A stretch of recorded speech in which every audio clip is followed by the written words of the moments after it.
pagkakataon sa aming buhay. Salamat po sa kay Father Balatbat na pinagkaloob mo po na nagdaos ng misa ng pasasalamat sa aming angkan.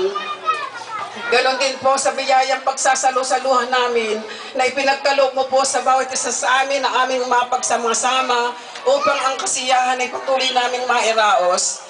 Basbasan mo po, mahal na Ama, ang biyayang ito at padaluyin mo po ang biyaya ng iyong pagpapagaling sa aming kaluluwa at katawan at makapagpalusog sa bawat isa sa amin.